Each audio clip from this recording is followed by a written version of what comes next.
Hello guys, this is Bullet and welcome sa segment ng Microtech Design. Dito sa episode natin ngayon, mag-unbox tayo ng isa na namang Microtech product. At ito ay under the accessory lineup. Ang i-unbox natin ay yung tinatawag nilang MQS o Mobile Rig Setup. Para saan ba itong MQS at paano ba ito gamitin? Ang next video natin is the unboxing. So, umpisa na natin yung ating unboxing. Tingnan natin kung ano yung laman itong MQS na box. Open natin. Siyempre, andito yung ating kaibigang quick start guide.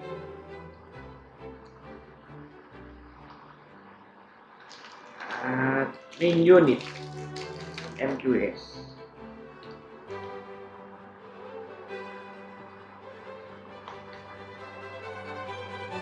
Tapos, meron stocks and screw.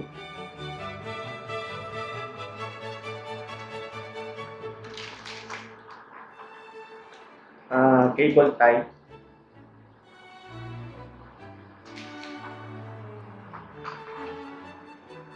Micro USB cable.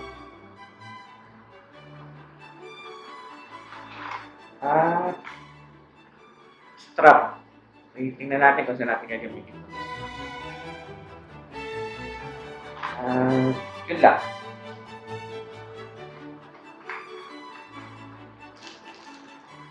So, i-set up na natin itong MQS. Next video natin is set up. So, ito na yung ating MQS. So, kailangan natin siyang i-power up. So, kung makikita nyo yung kanina, merong micro USB. Saksak lang natin ito. Micro USB. Tapos, kailangan natin ng power source. Pwedeng i-power dun sa USB port ng laptop. Or gamit tayo ng power bank.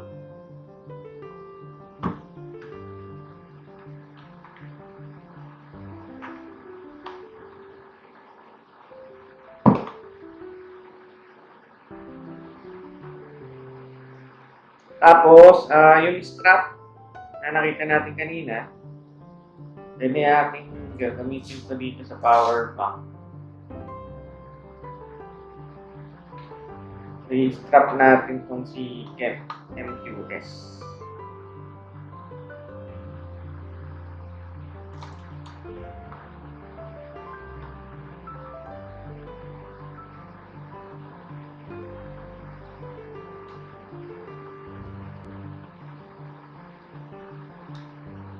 So, ayan. I-strap na natin siya. So, bago natin i-set up itong MQS natin, para saan ba itong MQS na to? So, itong accessory na to is merong Wi-Fi interface. Pwede siya maging access point. And, pwede din itong i-power up yung mga outdoor router natin. Like itong LTE router natin na LHD LTE6. So, dito sa MQS, merong Ether port na may supported yung PoE in and out. Ikabit lang natin.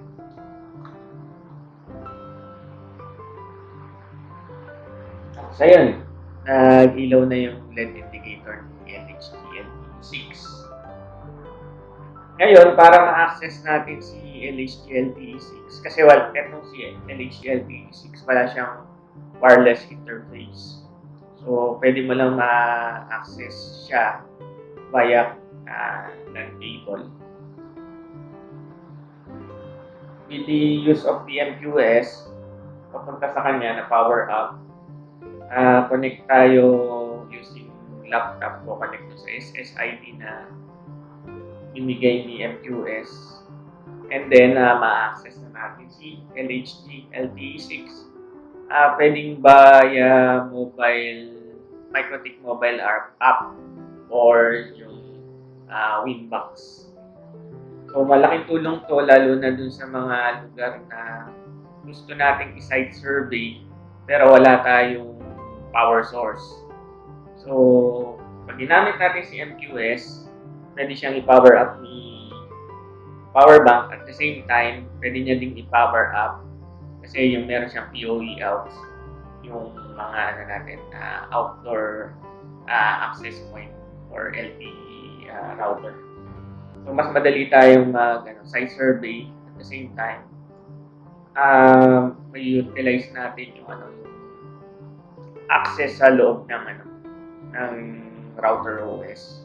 Pwede tayong set or pwede nating i-select yung best signal na pwedeng ma-receive from the telco by yung ginawa natin tutorial about the band block tsaka yung sa APN. So, ayun, malaking tulong. So, i-access naman natin yung mismong MQS. Tignan natin kung ano yung configuration interface niya.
So, thank you for watching this episode of Microtech Rizal. And doon sa mga next episode natin, since kompleto na yung mga devices natin, pwede na tayong pumunta sa isang location na walang power source to test itong mga LTE lineup ni Microtech.